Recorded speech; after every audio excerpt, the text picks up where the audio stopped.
if I couldn't live life on my own terms, then what was the point? Steer your life in the direction you actually want to go. Stop looking in the mirror and talking down to yourself. We need to reaffirm, I am the captain of my ship and the master of my fate. Don't be on like autopilot. All right? It's real easy to slide into autopilot mode, right? Or whatever they got now, these super cruise controls where the car's driving itself. Well, don't do that with your life. Don't get on the road and just kind of let the car drive itself. Don't do that.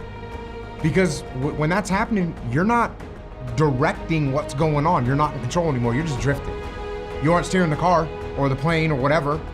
It's not going where you want it to go. It's just going wherever it's going. Just random. Just unintentional. Inadvertently moving forward with no actual direction. Don't let that happen with your life. And it's easy for that to happen. It's actually easy to find yourself with your life on some kind of a cruise control, super cruise control, autopilot scenario.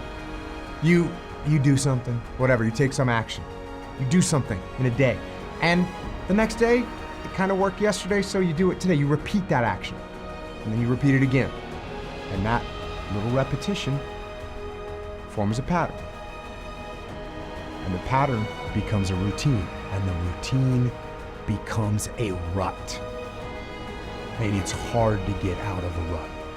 Now, of course, there are patterns that you can form. There are routines that you can develop. There's habits that you can get of good behavior. Of course, waking up, working out, eating clean, writing, reading, working. You can form those habits as well. And if you form those types of routines that are positive behavior or positive habits, then good for you, good job. But the habits that you don't intentionally form, you gotta watch out for those. They don't take you anywhere positive. They drift down the path of least resistance. And you know what? They're not obvious. They're not obvious. They creep up on you. You might not even notice these little patterns that you've developed because they come on gradually and they feel comfortable, right? They put your mind at ease. We're always more comfortable doing something that we've already done before. So they lure you in, but they're not helping you. They're not helping you at all. They're hurting you. So snap out of that.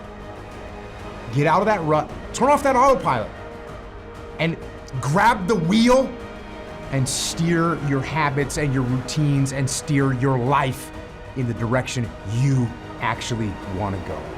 Take control and drive. And I thought, if I couldn't live life on my own terms, then what was the point?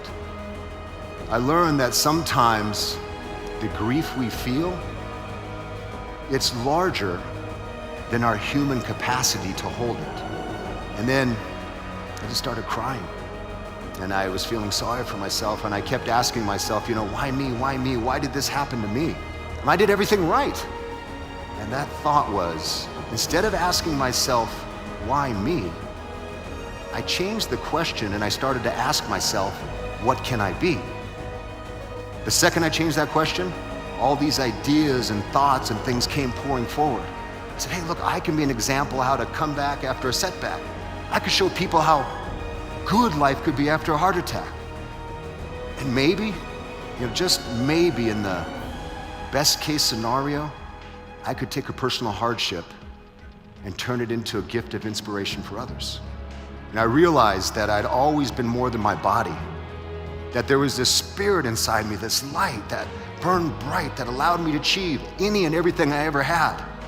And that light was still there. That light was still burning bright. I made a vow to burn bright or die trying. Stop using words like busy, can't, and lucky. Stop looking in the mirror and talking down to yourself. I do believe that self-accountability and self-awareness is necessary in order to reach extreme growth. But at the same time, you need to be aware of your self-talk because it fucking matters. If you're always negative towards yourself, if you're always negative towards what you would like to achieve, you will never reach it. So audit your self-talk and be aware of the words that leave your fucking mouth. Stop trying to be fucking perfect. Progression over perfection is a new quality, a new statement, a new mantra that you should be embracing. Progression over perfection is something that you need to understand. And it's because aiming for perfection limits your output. It stops you from actually being able to reach the level you want to reach. It stops you from taking action. It stops you from putting work in. It stops you from making certain moves because you overthink everything. Instead, take messy action, because we understand that perfectionism isn't going to get us anywhere. You got to let go of that mindset. You got to let go of that side of you. Take messy action if you want to grow into the individual you've always wanted to become. Who else is going to tell you?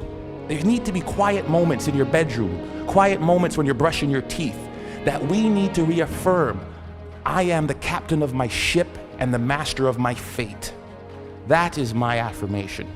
I came from a school of 1,000 people. I lived in a town of 1,000 people for 15 years.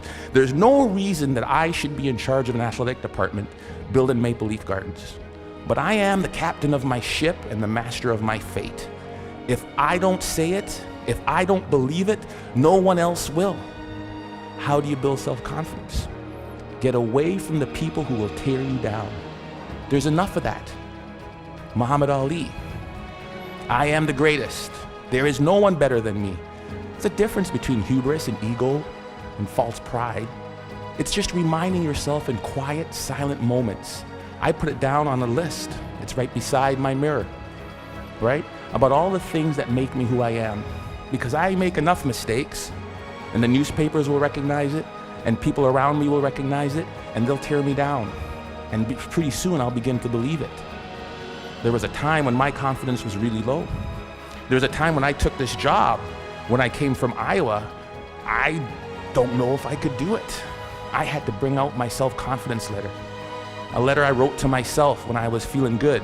Ivan, congratulations on getting your PhD before 40. I am 40, under? Congratulations on winning a national championship. Good job on raising 3 good kids and marrying the right woman. I wrote a letter to myself. It was my own brag sheet, my own letter about the things I was proud of. Because there are moments, and we'll all experience them in our career, in our life, in our job hunting, in our relationships, when we are not feeling good about who and what and where we are.